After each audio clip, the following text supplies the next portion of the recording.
don't take this the wrong way or anything, but he's asking me where I feel more at home, here or Iran.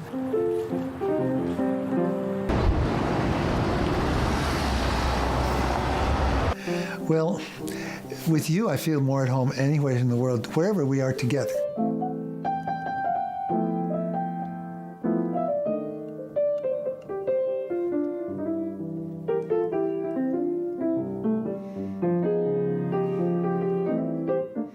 میدونید با خانومم من فیل ات هوم میکنم، یعنی خونه هستم. اگر با خانوم هستم هر جا که باشه، حتی تو فنلند، تو نمیرم کجا، اما جایش یعنی جغرافیانه من در ایران خونم، به خونه هستم، در امریکا به زندان هستم.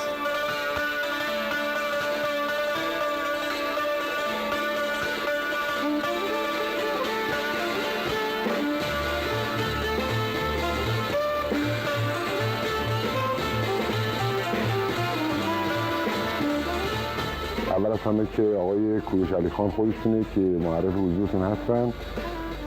بین هنرهای زیادی که ایشون دارن، من ایشون رو یک جازیست خوبی میشناسم و ایشون امشب میخوان با پیانو ما رو مستفیض کنن.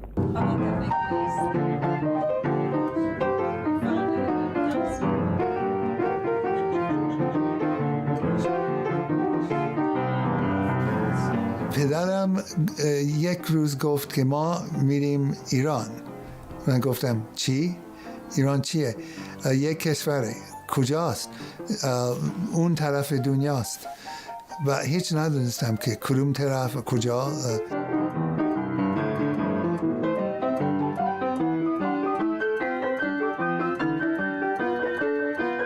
گروه‌هایی داریم در امریکا که یا در جاهای دیگه دنیا که همون سبک نیورلان قدیم را اجرا بکنن و فرم‌ها و گوشه‌های اون رو بدونن. هست در نیورلانز خودش یه جا هست به اسم پرزرویشن هال که اونجا خود جورج لوئیس اونا کار میکردن اون موقع. حالا جورج لوئیس که میشه گفت برای کلارینت استاد خودم بود. بعد اون وقتی که مرد دیگه مثل که موزیک نیورلانز تقریبا از بین رفت. وقتی که خودم جوان بودم، جوانان فراوون بودن که تقلید کردن از گادینا.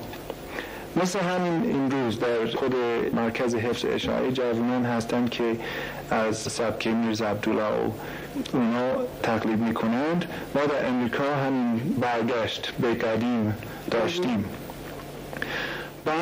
پدرم دانشمند بیزنس یعنی تجارت بود، یعنی پول، امریکا، از همه اون دیوانگی، و در دانشگاه گلندیل کالج استاد بود و زندگیش اونطور بود و اون خیال کرد و میخواست که من تو تجارتی باشم، اما اصلا هیچ نمیفهمم اینطور. اگر مثلا یه چیزی بخرم میخوام بفروشم به یکی نیم قیمت میدمش. اما مادرم در جوانی چیز رقص باله خیلی خوب میفهمید و دانشجو، دانشمند و تیچر معلم بود و عکس های زیاد دارم ازش. خیلی خوب میفهمید، مثل این که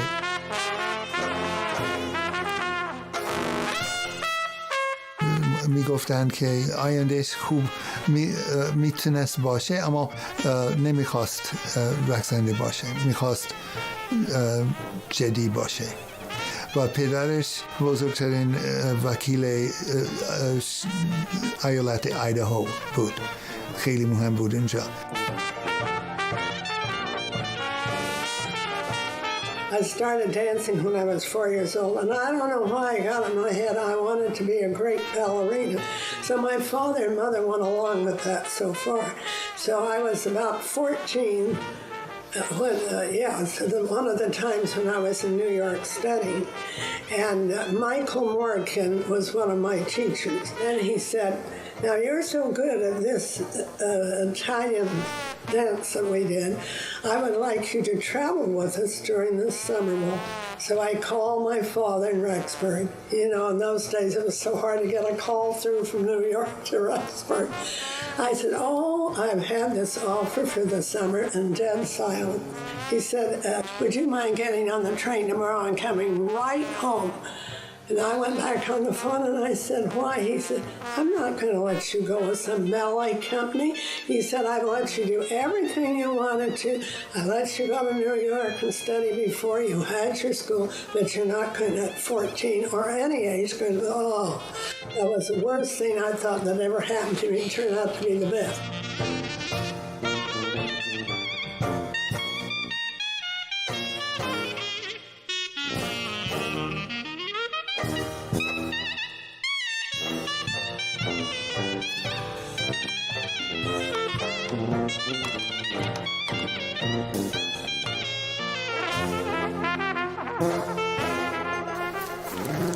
همه خانوادم جدی بودند، هیچ کس توش موزیسین یا چیزهای دیگه، رقاص یا رقصنده یا نقاش از اینها نداشتیم، هیچی.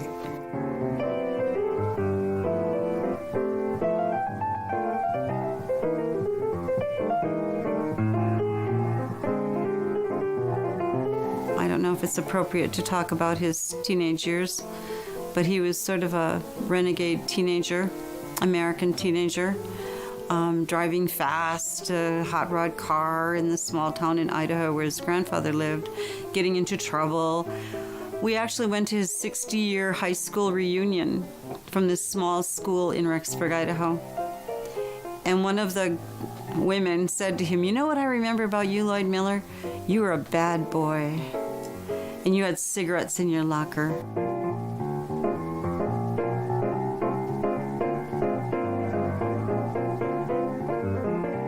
Lloyd, as a teenager, was a disappointment to his parents because he wasn't behaving in school, and I would say he could have been classified ADHD or something like that at that time.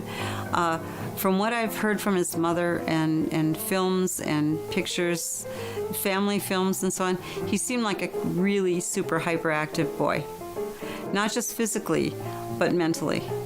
Because he was brilliant in many, many things, in many ways, and he thought differently as a teenager. His parents weren't going to have this. So he was institutionalized at Mount Airy Hospital in Denver, Colorado. And his mother spoke a little bit about it to me, but Lloyd has shown me the letters actually from the doctors at Mount Airy who reported on his treatments that he was getting. So he was receiving insulin treatments and electroshock therapy. He didn't know his name, where he says he'd forgotten everything. And then at one point he decided he was going to leave there. With the help of some interns, he escaped. He ran away from this institution. It was in February. He didn't have any shoes because they weren't allowed to have shoes in the sanitarium. So the interns gave him some socks, several pairs of socks, and he ran away in the winter and boarded a train. And all he had with him was a picture of his girlfriend from Idaho. And he didn't even remember anything. He just had this picture of his girlfriend. So he boarded the train knowing he was going back to Idaho. The police stopped him and said, "Who are you? Where are you going? What are you doing?" when he had gotten off this freight car. And he said, I don't know. And they said, well, we have to take him to the hospital. His feet were frozen. They wanted to amputate his feet. Then he gave them the picture of Deanna, his girlfriend. They found the LDS Church Relief Society in Rexburg, Idaho, who knew this girl. And they helped get him out of the hospital. And he had surgery, for which now he has 2 large scars on his sides to get the increase of blood flow in his legs, so he didn't have to have the amputation. But he does have problems with his feet and temperatures, even still. تو یک کلوب پیانو میزدم هر شب. اسمش چی بود؟ The Red Feather، یکی از بزرگترین جاز کلوب‌های کالیفرنیا بود. اونجا هم میزدن، یکی دو سه جا میزدن، یک شب یکی دیگه. پس اون آقا که باس میزد و گرلفرندش، یعنی دخترش که خواننده بود، گفتن هی میلر، یک شب ماشین تو قرض بگیریم، میریم خونه، تلویزیون میبینیم، برمیگردیم، تو میتونی بزنی با گروه ما میگردیم. هر شب ماشین پدرم که من قرض گرفتم ازم قرض گرفتند و نمیدونستم که اونا همه جا در جنوب کالیفرنیا یا مریجوانا، حشیش یا چیزهای دیگه، دواهای دیگه میفروختن به مردم و دراگ دیلر بودند. یواش یواش پلیس میفهمیدند که این ماشین همه دراگ های جنوب کالیفرنیا چیز پر میشه و میفروشه به مردم. پس مدیر ماشین پدرم بود. پس پلیس، یکی از دوستانش تو پلیس گفت ای شرم، شنیدیم که ماشینتون چیز دوا فروشی میکنه هر شب، حالا داستانشو بگید چیه؟ گفت که یه دقیقه از پسرم میپرسه. ازم پرسید، من گفتم نه، من من ضد دوا هستم، مشروب میخورم اما دوا نه، برای اینکه دیوانگی. و من فکر کردم که چی شد و این هر شب یه شبی دیگه اونا قرض گرفتن ماشین رو، برگشتم خیال کردم که شاید اونها این کار کردند. پس به پدرم گفتن، او به پلیس گفت، پلیس فهمیدند و مثل اینکه اون دوتا را میگرفتند. And this was the kind of thing that his mother didn't want him to be at all. He was the only grandson of Lloyd Adams, W. Lloyd Adams, a prominent attorney in Rexburg, Idaho. And Lloyd Miller was expected to follow in his grandfather's footsteps.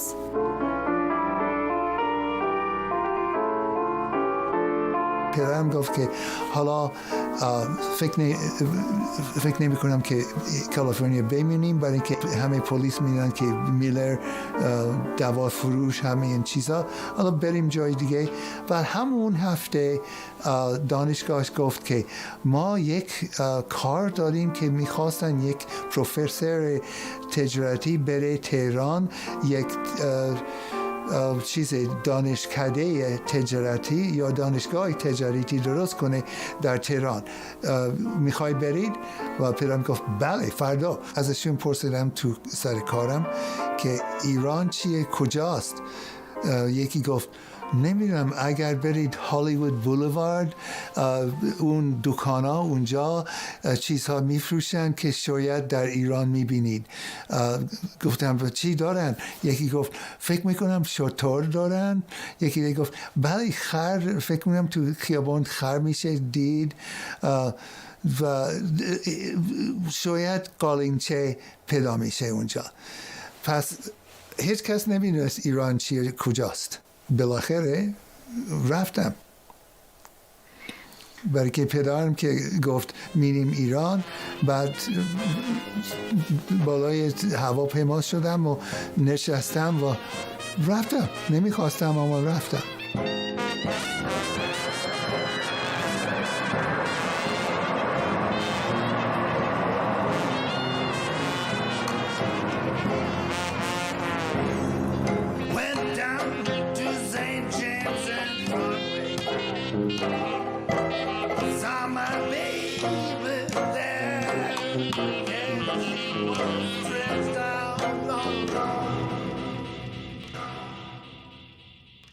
رفتیم هتل، رفتم اتاق، پدرم رادیو روشن کرد، یک تار داشت میزد، شور، دستگاه شور.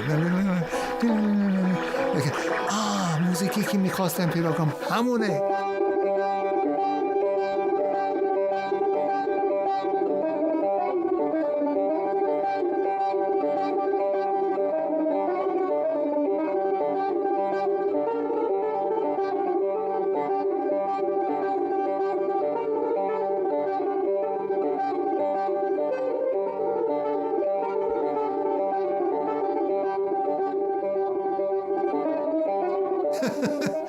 پیداش کردن همه چیزا و مردم بیرون هتل صحبت کردم به مردم تو خیابون تو هتل، فهمیدم که اینا مردمی که من دوست دارم، اینا مثل منن. مردم صحیح پیدا کردم در ایران و اونا منو میفهمیدند و من اونها را میفهمیدم.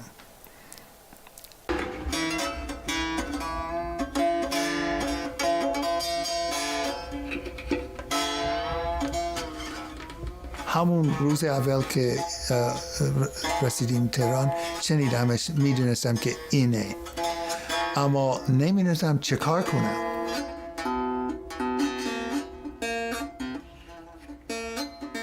تو یک عروسی رفتیم خانواده، شنیدم تار و سنتور و ضرب میزدند و ازشون پرسیدم که کجا این چیزها رو گفت برو خیابانی فردوسی اون اطراف پیدا میکنی.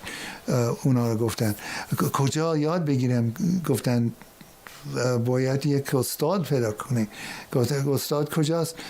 ما نمیدونم، پدرم به من یاد داد از این حرفا. پس فهمیدم که باید خودم یاد بگیرم خودم. پس گرفتم و میزدم و سعی کردم که خوب بزنم.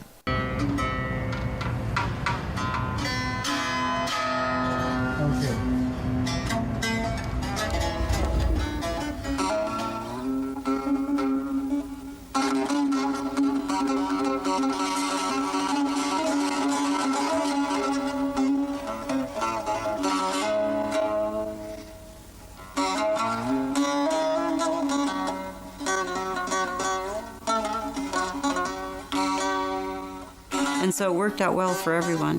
His father was very successful in Tehran. His mother was very successful with her book. Lloyd's sister went to school in Switzerland.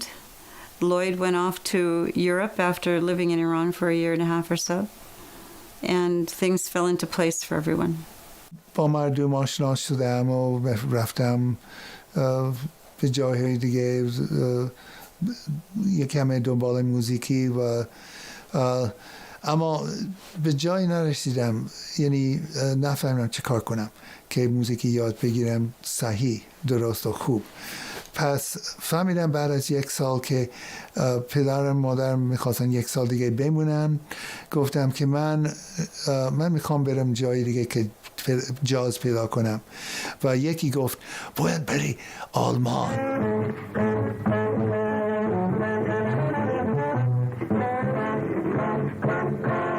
رفتم آلمان، بود اما اشتباه بود، جاهای بهتر بود، سوئد و فرانسه خیلی بهتر بود برام، حتی سوئیس برای زدن جاز و زندگی کردن و همین چیزا. پس رفتم آلمان، تقریبا یک سال اونجا نصف وقت تو پارک رو پارک بنچ میخوابیدم یا رو زمین.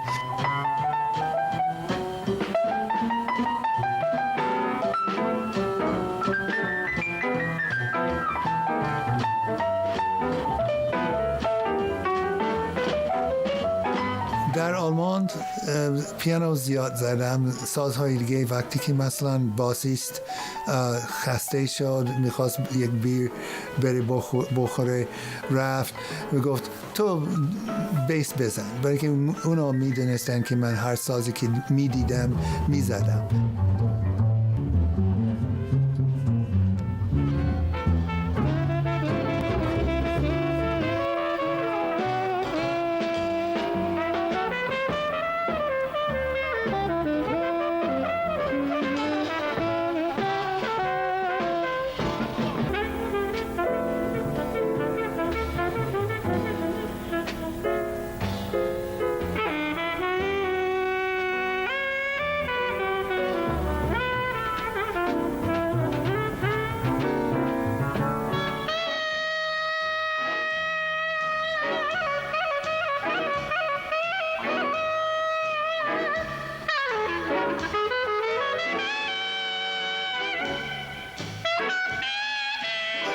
یک سوئدی به من گفت که بریم سوئد. اون موقع ماشین داشتم و فکر میکنم زنم داشتم و هر 3 نفر ما رفتیم سوئد و موندم اونجا 1 سال موندم و زنم رفت. برای اینکه پول نداشتم، زندگی نداشتم، تو ماشین میخوابیدم و میفهمم چرا باید بره، پس رفت. His mother was unhappy that he was living in people's homes or apartments, or even in the park. He lived in the park as a homeless guy for a while in Germany. His mother was really saddened by this, and she said, if you're going to live in Europe, you have to go to college. از سوئد رفتم ژنو، تو دانشگاه ژنو زبان یاد گرفتم. میتونه نشون بدم تو تاریخ همه زبان دنیا داشتن اونجا. من شاید 12 تا زبان یاد گرفتم، نگرفتم. رفتم سر کلاس ها، میخواستم یاد بگیرم از 7 صبح تا 7 شب هر روز. بعد با یک سوئدی دیگه رفتیم به فرانسه. اون میخواست بره فرانسه، پس رفتیم فرانسه. Yep, it is. They didn't have room to put it all. He was pretty well known. I mean, he got to, for a young man, he got to know the jazz scene and the jazz greats. And because he has this courageous, fearless attitude, he would just go into a club and sit down at a piano and play, and people would be impressed. And who is this guy? Because he was unapologetic. Even, like he said, even if he made mistakes and didn't play perfectly, he didn't care. He'd just play. And people loved it.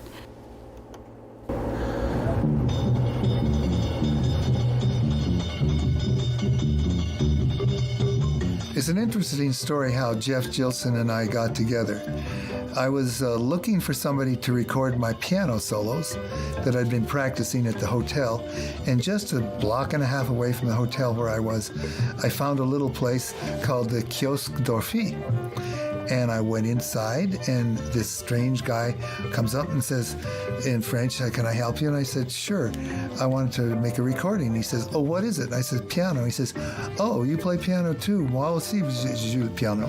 And so we went in, and he showed me the grand piano he had, and I fooled around on it, and he said, ça c'est chouette, that's really cool. And then I asked him about himself, and he told me about his band. And he says, I got a band. And he showed me a picture of the band and told me what they were playing. And so anyway, he says, I'll record it for you for free. I like your music. And I said, okay. And I felt kind of bad. Like usually it would cost you maybe even $100 in those days to record something like that, like a whole album, both sides, several takes and so on. But several takes to get the sound. But you couldn't do several takes because it was actually recorded on the needle on the record real time. So you'd play and it would be recorded, and that was it. So that's why I had to practice a few times to get it. And then whatever you had on that album was on it, good or bad. And I haven't heard that one for a long time, so I don't know what stuff is good and bad anymore.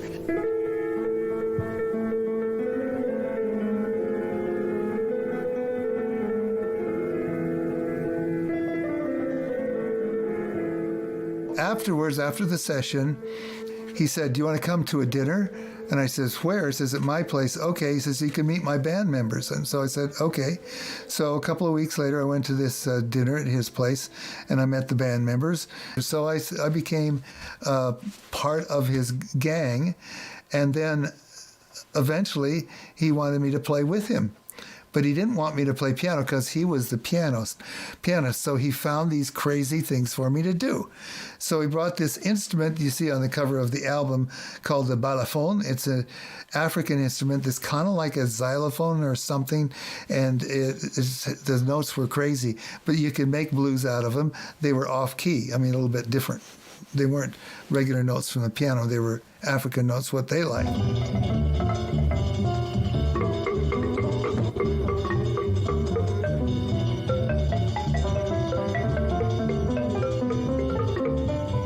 And then, so they started bringing. Then he brought another thing called a micro organ, which was a little thing you blow in, and it sounds like an accordion with keys. It sounded really corny and horrible, but I tried to make cool jazz out of it. It was tough, but I tried to make it sound like something. Then one day he came with a tuba. He says, "Tonight you're playing this at the concert." And I said, ce soir, tuba, and he says, oui, ce soir. And so that night, I figured, well, it had valves that was sort of like a trumpet, so I just went ahead and blew it and played a concert that night, and people dug it. So it was really crazy.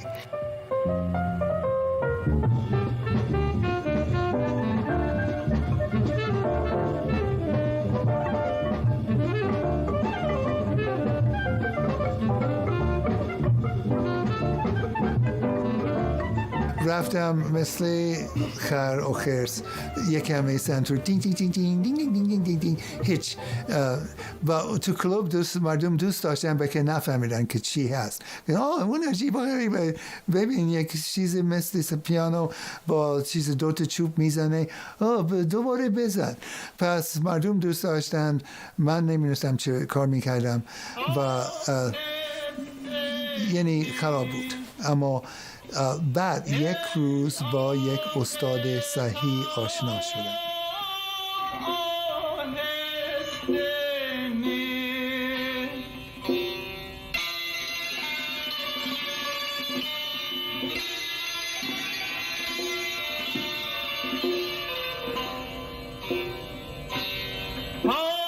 یکی از دوستان موزیک شناس و موزیک دوست منو دعوت کرد به یک کنسرت، گفت موزیک ایرانی دوست داری؟ پس رفتم اونجا و دکتر صفت ستار و سنتور میزد و یهو فهمیدم که استادم اونه.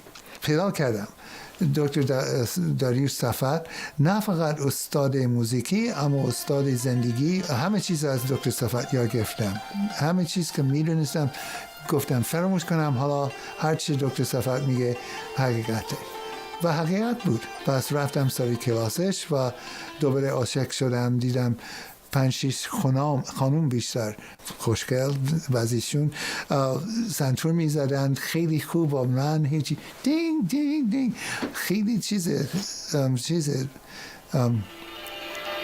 I was embarrassed. من خجالت کشیدم که اینطور هستم.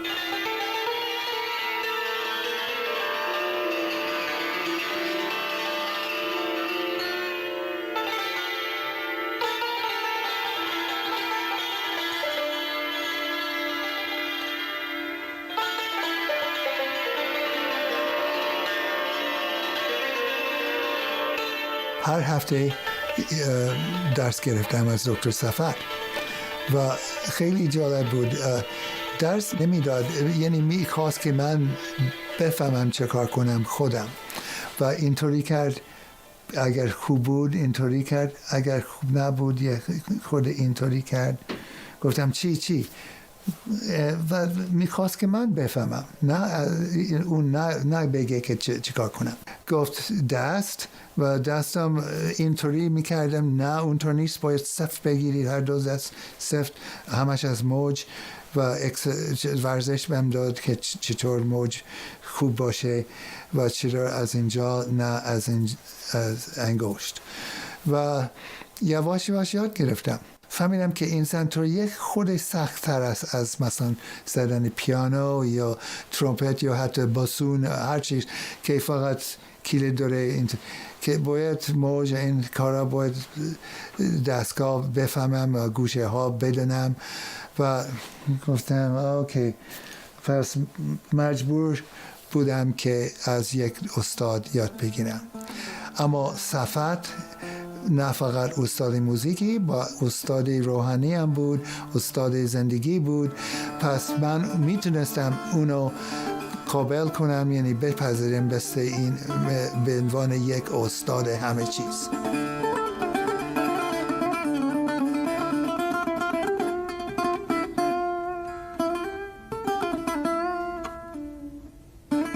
بعد از 2-3 درس دکتر صفت گفت خب حالا امشب شنبه هست، چی کار میکنید؟ You know, just a conversation, nothing serious. گفتم امشب من میرم تو چیز نشکوفه اینا، یکی از اون جاها که میذارم در پاریس، اسمشو گفتم کجاست؟ چی هست؟ خب یک مشروب فروشی. گفت سنتور اینجا میزنید؟ مردم دوست دارن. اما سعی میکنم چیزهای صحیح بزنم. نمیدونستم چی بود، اما گفت که خب میدونید سنتورتون کوک نیست، من میخوام درست کوکش کنم. پس وقتی که درس تمام شد به من بدید، من یکی از این دفعه ها دیگه پس میدم. خب 6 ماه اصلا پس نداد و همیشه پرسیدم که سنتورم کوک تو خونه است، من دارم کوکش میکنم. کی کوک میشه؟ میبینیم بعدن. According to the principles learned at the Center for Preservation and Propagation of Iranian Music, Dr. Safat let me work in the instrument making factory. So he showed Dr. Safat how he could play the santur. And sweet Dr. Safat said, you know, I'm going to work on your santur for a while. You just practice the mezrab on your knees and get the wrist action going. So he didn't realize that Dr. Safat was trying to tell him, you really need to learn to play this better because you're not doing such a great job. بالاخره گفت که چرا سنتور، گفت سنتور پس میدم اگر قول میدید که هیچ وقت تو مشروب فروشی سنتور نمیبری.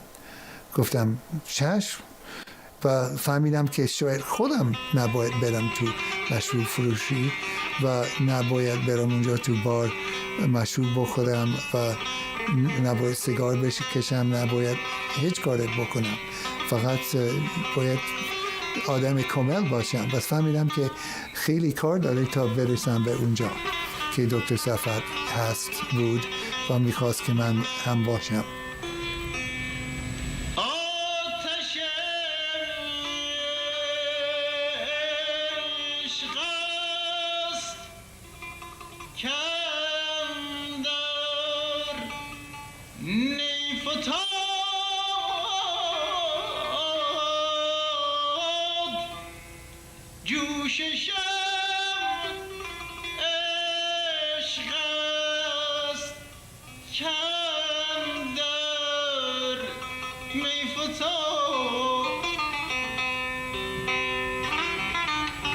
برگشتن به جهنم امریکا. وای وای وای، تو هواپیما نشستم، تقریبا گریه میکردم که اونجا برمیگردم اونجا که منو میزدن، در بچگی به من فحش دادن و هیچ خوب اونجا نبود برای من، هیچ خوب. و حالا برگشتم اینجا و موندم یه خورده تا وقتی که میتونستم فرار کنم.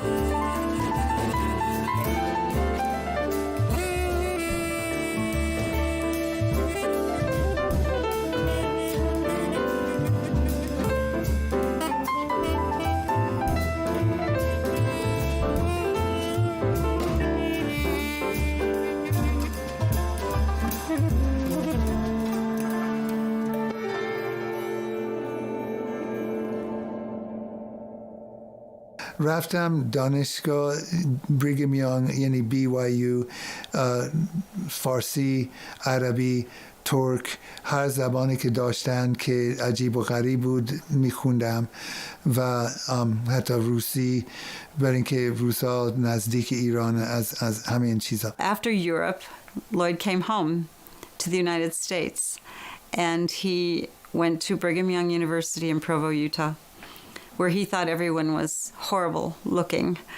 The girls were wearing short skirts, they had these beehive hairdos, they looked ridiculous, and he compared them to Europeans and said, you know, no, you have no culture here. No one speaks any languages here. Because by now he had been speaking Persian and Turkish and French and German and Swedish.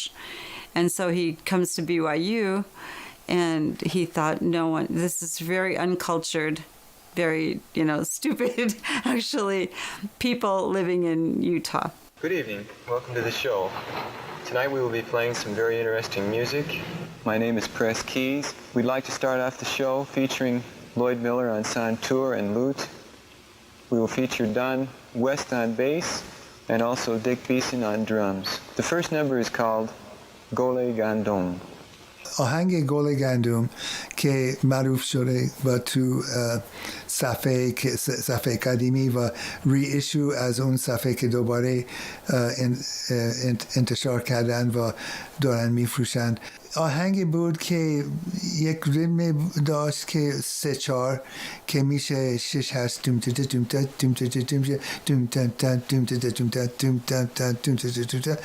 پس یک گروه داشتم و به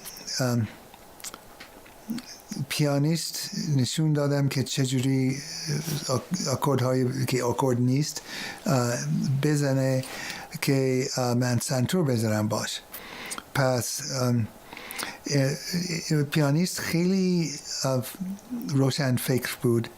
اسمش پرس کیز، پرستون اسم اولی، پرستون کیز.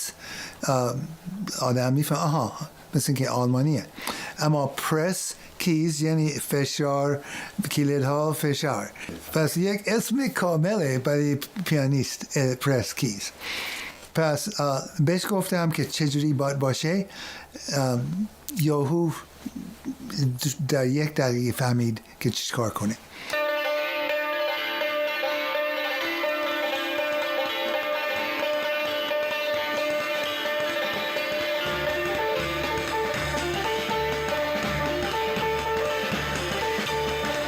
پس بدون اینکه بدونه موسیقی شرقی چی هست، مثل این که از یک جای گرفت و اجرا کرد. عجیب و غریبه. و موزیسین های دیگه، باسیست و درامز، آقایی که درامز میزد، فهمیدند که چه کار کنن بدون که من بگم.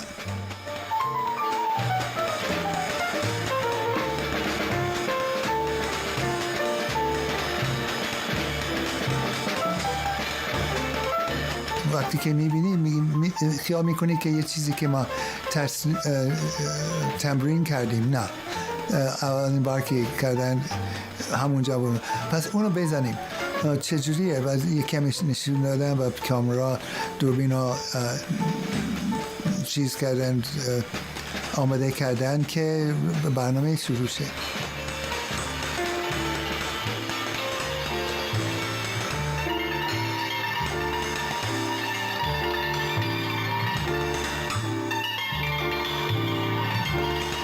چهار سال اونجا بودم، 5-6 سال کافی بود.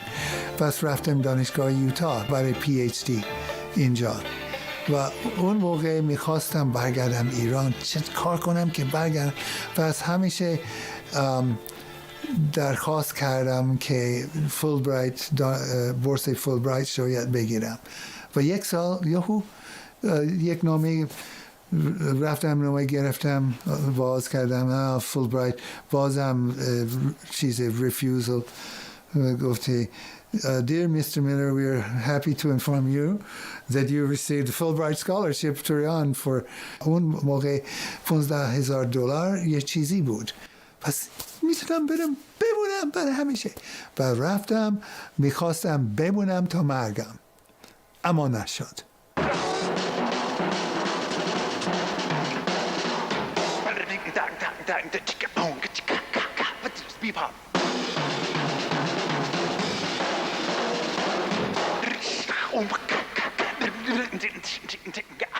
زمانی که رسیدم تهران میدونستم که دکتر صفت کجا بود، در تلویزیون جای.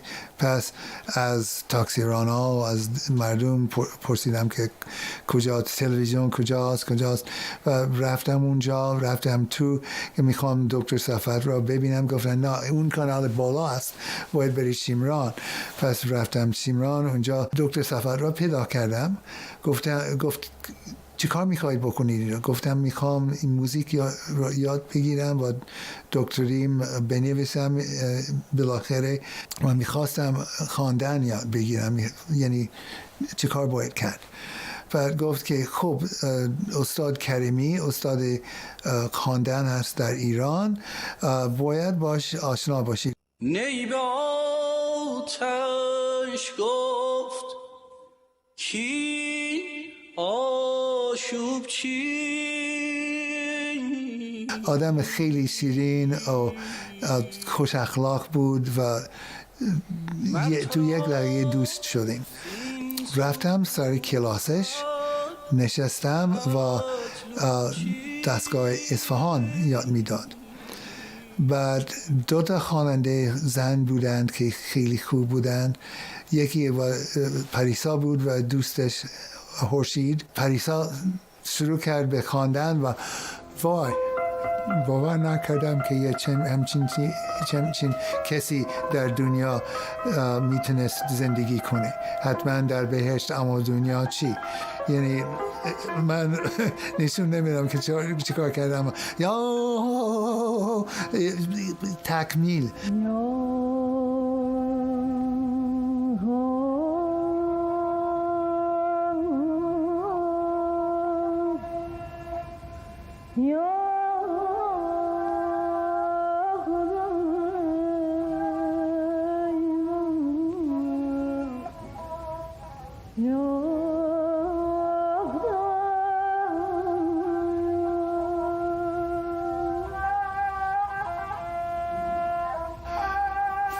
حتی بدنم لرزید و مغزم لرزید و نتونست باور کنم که همچین خواندن وجود داری در دنیا، در کدوم کشور نمیدونم، هندوستان، ایران نمیدونم، اما یه چیزی غیر معمول بود.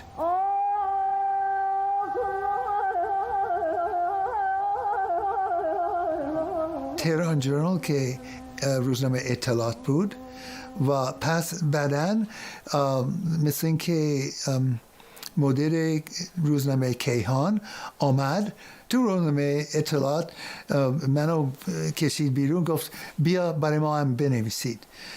من گفتم میتونم بنویسم برای هر دو جا؟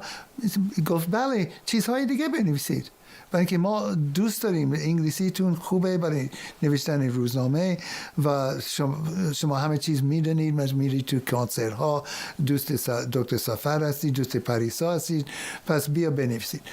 پس اونجا 2 روزنامه نوشتم و یه روزنامه فارسی هم آمدند و منو مجبور کردن که بنویسم به آیندگان، روزنامه فارسی و هم فارسی کیهان، فارسی اطلاعات، هم ارمنی، هر جا که روزنامه بود در ایران نوشتم. بالاخره 12 تا یا بیشتر. اول از همه که آقای کوروش علیخان خودشونه که حالا ببینیم که آقای کوروش علیخان که خودشون رو خلق بدانند که من عاشق و مستم. سوالی داشتم از تو کوروش، راجع به جنبه‌های مشترک موسیقی خاورمیانه و شما یک برنامه موسیقی جاز داریم از کوروش علیخان و دکتر صفت منو هم برد پیش مدیر موسیقی تلویزیون تهران، دکتر فرهنگ، و دکتر فرهنگ گفت میخواید یک برنامه تلویزیون درست کنید؟ گفتم به دکتر صفت نگاه کردم، گفت بله میخواد. ما میخواستیم که یک برنامه تلویزیون با چند تا از هنرمندان ما درست کنه. میشه دکتر فرهنگ؟ حتما. پس یک برنامه خیلی عالی درست کردیم فقط برای نمونه و همه دوست داشتند، حتی تلویزیون، حتی مردم دوست داشتند و تلفن کردند که تلویزیون ادامه بدن. پس تلویزیون بهم گفت که همه میخواند، مدیر ما، مردم میخواند که هر هفته یک برنامه داشته باشید. پس برای 5 سال هر هفته برنامه داشتم.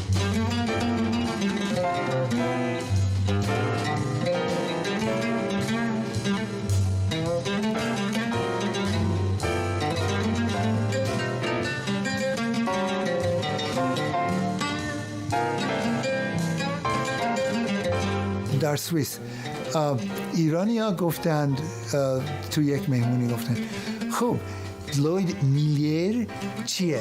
باید نام ایرانی داشته باشید، میخوای ایرانی باشید، پس یک اسم، یک نام بگیرید. و هر یکیشون، یکی حسن، یکی نه حسین، نه علی. و اون یکی که گفت علی گفت علی برای اینکه بزرگترین بالاترین آدم دنیا بود و آدم دین بود، علی یک اسم خوبه. یکی میگه که علی خان، گفت علی خان. گفتم که کافی نیست، یک اسم وسطی هم داشته باشم. بعد یه نفر گفت کوروش علی خان. من گفتم کوروش خوبه. چرا کوروش؟ گفت که اون بالاترین مدیر ایران بود و ایران رو ساخت و اولین شاه ایران بود. کوروش خیلی مهمه، علی خیلی مهمه. کوروش علی. پس شدم. و اینکه یک اسم عجیب و غریبه، همه میخندن وقتی که میگم کوروش علی خان اسم منه، میخندن و هیچ وقت فراموش نمیکنند. پس اونطور معروف شدم.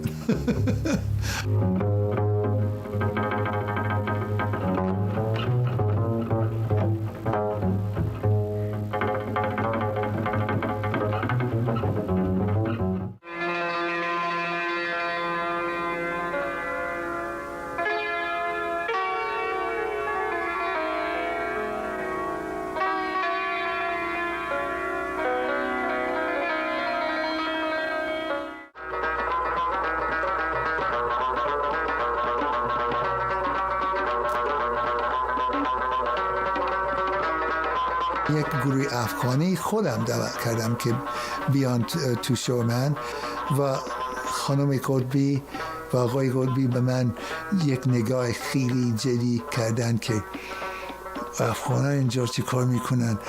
گفتم میخواستم که ببینن، اما لباسشون دارن، سازشون دارن، مثل که میخواستن شو درست کنن.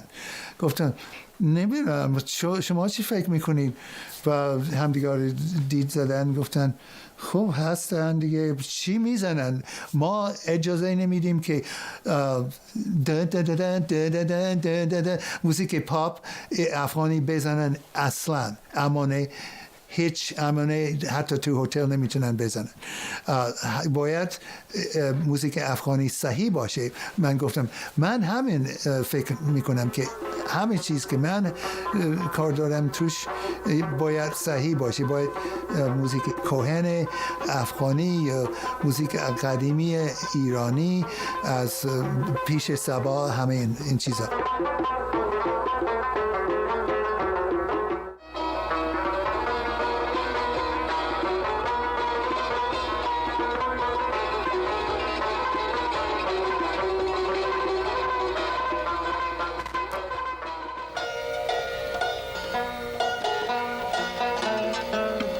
فرید زولان تبلا خوب میزنه، از هممون خیلی بهتر همیشه هست و تنها فقط سخته که اونا رو دعوت کنیم تلویزیون به شو کوچولوی. من خواهش میکنم بیا شو ما بزنید، یعنی روی شنکر اینا میگن کی هستی که من بیام اونجا یا هیچی نمیگن، میگن نه من کار دارم اون شب.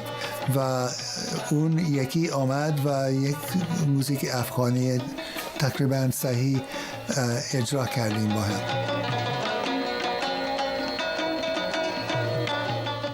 هنرستان موسیقی ملی ایران، دانشجوهای اونجا دعوت کردم به تلویزیون. یک گروه ساختم از دانشجو جوونا، میدونید بین 15 و 20 سال بودند. یک گروه ساختم که یه جای نوشته است، میدونم کی بودن، اما یکیشون خانم بیابانی، خورشید بیابانی. من ترسیدم که پریسا رو دعوت کنم. اولین بار دوستش خورشید را دعوت کردیم که بیاد همون اصفهان که من دوست داشتم بخونه، اما پریسا از همه بهتر میخوند، کسی نمیتونه اونطور بخونه. سنتور یک خانومی بود فکر میکنم، از اون خانم ها که مهم بودن در سال 71 و 2.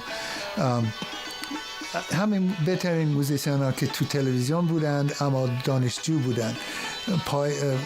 پایور و اون پیرمردا نه.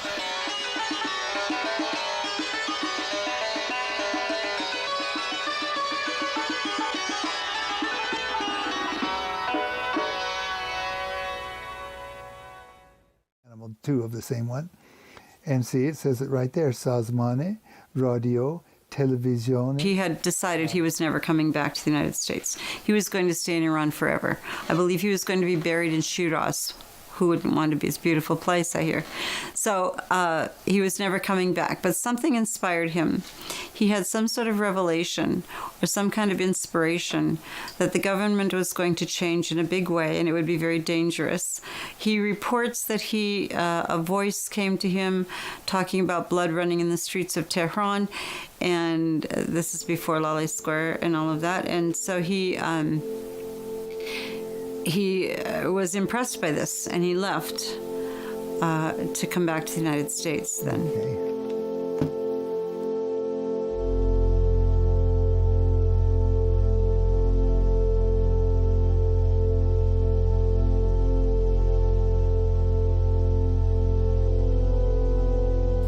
For many years, Lloyd had a dream every night. And he would wake up and tell me of this dream. And this went on for many years. He would say, oh, I had that dream again. I was at the airport and I couldn't get on the plane. I was in Iran and I was at the airport and the plane was leaving and I had to go get my bags and I couldn't make the plane. Or the dream would be, there's a train leaving from Iran, but I'm on the wrong train and I can't get out. And he was always dreaming about being in Iran. And this went on, as I said, for years. And not every night, but very frequently. He would say, I had that dream again, where I'm stuck in Iran and I can't get out.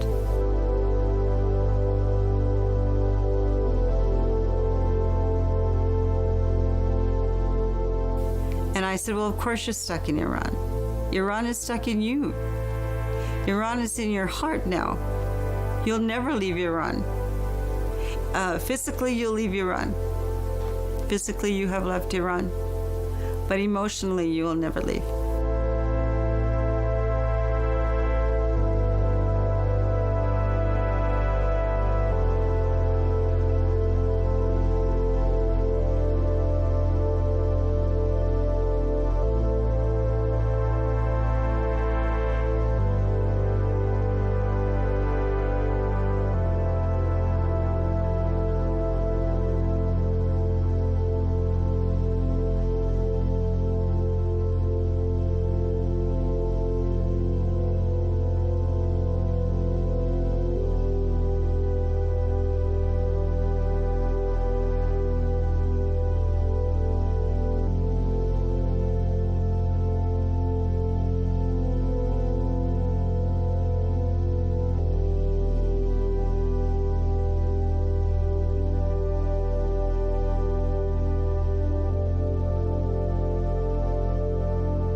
این موضوع بلوز برای من خیلی جالبه که مثل شعر فارسی باشه، مثل اول دوباره تکرار میشه، مثلا مثل گو خلق بدانند که من عاشق و مستم، گو خلق بدانند که من عاشق و مستم، آواز درست است که من توبه شکستم. همینطور که یک بلوز If I feel tomorrow like I feel today, if I feel tomorrow like I feel today, I'm gonna pack my bags and make my getaway.